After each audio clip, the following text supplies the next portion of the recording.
በኢትዮጵያ የተለያዩ አካባቢዎች ያለው የሰላም እጦት ለበርካታ ወጣቶች ስራ አጥ መሆን ምክንያት መሆኑ ተገልጿል።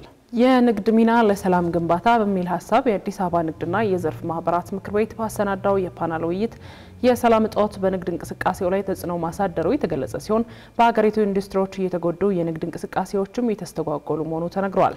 የሰላም መደፍረስ በንግዱ ዘርፍ እያስከተለ ያለው ተጽዕኖ በስፋት በተነሳበት መድረክ ላይ ዝግጅት ክፍላችን ተገኝቶ ነበር። ዝርዝራለን። የአዲስ አበባ ንግድና የዘርፍ ማህበራት ምክር ቤት ንግድ ለሰላም ግንባታ ያለው ፋይዳ በሚል ከባለድርሻ አካላት ጋር ምክክር አድርጓል። በመድረኩ የመክፈቻ ንግግር ያደረጉት የአዲስ አበባ ንግድና ዘርፍ ማህበራት ምክር ቤት ፕሬዝዳንት ዛህራ መሐመድ ሰላም በሌለበት ኢንቨስትመንት ሆነ የስራ ዕድል መፍጠር አዳጋች መሆኑን ተናግረዋል። ለንግድና ለኢንቨስትመንትም ሆነ ለሌላ ስራ ሰላም መሰረት መሆኑን ያስረዱት ዛህራ መሐመድ ያለ ሰላም ንግድን ማሰብ ከባድ እንደሆነ ጠቁመው የሰላም መስፈን ለሀገር ችግር መፍትሄ መሆኑን አንስተዋል። አሁን ባለው ነባራዊ ሁኔታ በሀገሪቱ የሚስተዋሉ ግጭቶች ያስከተሉት የሰላም እጦት ሰዎች ወደሚፈልጉት ቦታ ሄደው ግብይት እንዳይፈጽሙ እንዲሁም ምርት ከቦታ ቦታ እንዳይንቀሳቀስ በማድረግ የንግድ እንቅስቃሴን እያስተጓጎለ መሆኑን ገልጸዋል። የሰላም ችግር በውጭም ሆነ በሀገር በቀል ኢንቨስትመንቱ ላይ ተግዳሮት መሆኑ እሙን ነው። ችግርም በረዘመ ቁጥር ኢንቨስትመንቱን እየጎዳው እንደሚሄድ ምንም ጥርጥር የለውም። የሰላም መታጣት ለምርት የሆኑ ግብአቶችንና የሰው ኃይል ከቦታ ቦታ እንዳይዘዋወር አድርጎታል። ቢዝነስ ኢንቨስትመንት በባህሪያቸው የተረጋጋ ኢኮኖሚ ሰላም ይገባል። ሰላም በሌለበት ኢንቨስትመንት ሆነ የስራ ዕድል መፍጠር አይቻልም። ምክር ቤቱ መንግስትና የንግዱ ማህበረሰብ ተቀራርበው እንዲሰሩ ድልድይ ሆኖ እየሰራ እንደሚገኝ አንስተው ንግድም ለሰላም በሚል የተደረገው ምክክርም የንግዱ ማህበረሰብ በሀገር ሰላም ላይ የራሱ አስተዋጽኦ እንዲያበረክት የሚያግዝ ነው ብለዋል። ፕሬዝዳንቱ አክለውም የስራ ዕድል እንዲፈጠር ኢንቨስትመንት እንዲበረታታ ሰላም መሰረት መሆኑን አንስተው ሰላም እንዲኖር ደግሞ የመንግስትና የግሉ ዘርፍ ምክክር አስፈላጊ ነው ሲሉ ጠቁመዋል። የምክክር መድረኩ ንግድና ሰላም ያላቸው ትስስርና ሰላም ግንባታ የግሉን ዘርፍ ያለውን ሚና እንዲሁም በልዩ ልዩ የሰላም ነክ ጉዳዮች ላይ የንግዱ ህብረተሰብና መንግስት ተቀራርበው እንዲሰሩ ከምናደርገውም በላይ ችግሮች ስር ሳይሰዱ ቶሎ ለመቅረፍ እድሉን ለማግኘት መፍትሄዎችንም በጋራ ለማፈላለግ ጠቃሚ ይሆናል ብለን እናምናለን።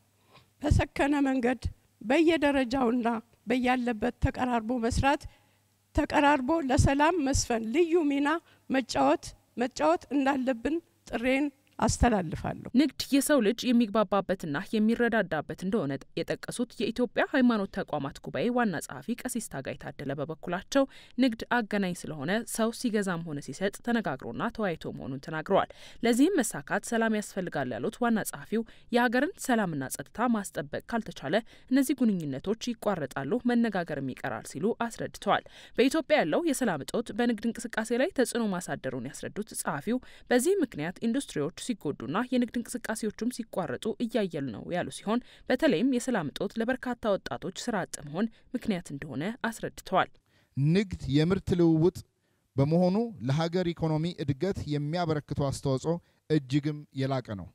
በተያያዘም ንግድ የስራ ዕድልን ከመፍጠር አንጻር ትልቅ ሚና ይጫወታል። የግጭት ምክንያት ተብለው ከሚጠቀሱት ዋነኛ ምክንያቶች ውስጥ አንዱ የስራ አጥ ቁጥር ማሻቀብ ነው። የስራ አጥ ቁጥር ለማሻቀቡ እንደ አንድ ምክንያት የሚጠቀሰው ደግሞ የሰላም እጦት ነው።